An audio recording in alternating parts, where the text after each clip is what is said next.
The Grand Rivers area has lots of interesting history, and here's Mayor Tom Moodie to tell us a little more. I'm Tom Moodie. I'm the mayor of Grand Rivers. I've lived in Livingston County and Grand Rivers all my life, and I've been the mayor for 18 years. 1880s, 1890s, when Grand Rivers was founded, was reasonably a short period of time after the Civil War. T. Lawson was a young man in Boston who was having to take care of his family. He got involved in the stock market. He became a distinguished person in the stock market, self-taught, self-educated, became extremely wealthy at an early age. He saw an opportunity there to move into the area and create an iron ore industry, mainly to create the shipping industry from this area. Tom Lawson actually got here through traveling the rivers and doing some research. When he came here, he just bought the property, built the town, he owned it all, and then once he incorporated it, he turned it over to the city government.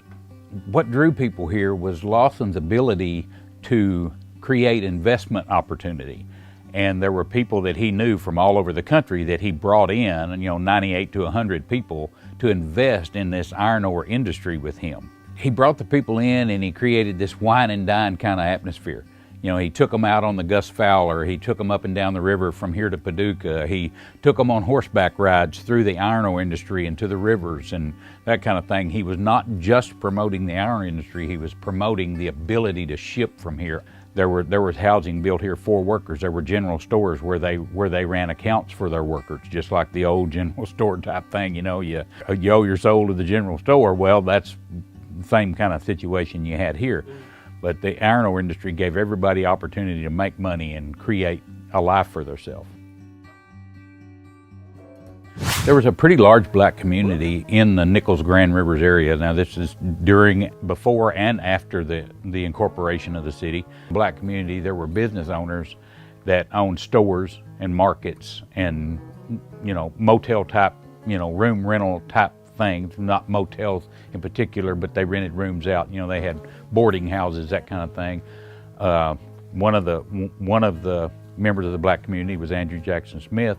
Andrew Jackson he joined the Civil War in 1862, was in it until 1865. He was awarded the Medal of Honor during the Battle of Honey Hill and for some actions that he had at that point, but he actually didn't get the Medal of Honor until 135 years later. So Bill Clinton made that. They did the award in Washington, and they had the celebration here in Grand Rivers. When you come to Grand Rivers, you can't help but see and notice why it is such a beautiful place. The sunsets are wonderful. The sunrises are wonderful. We have a sunrise on Barkley Lake. We have a sunset on Kentucky Lake. The lakes are, for skiing and fishing and boat riding and hiking and bicycling, and it's a mecca for outdoor entertainment.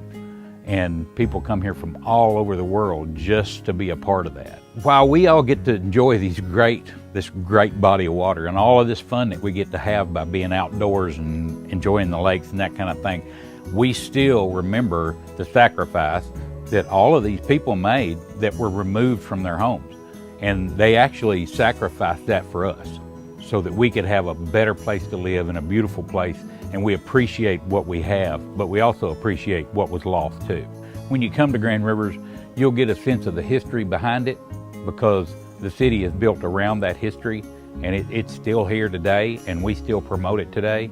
And you get to experience it by going to the Land Between the Lakes and seeing where everybody came from, because it's still there, it's still home.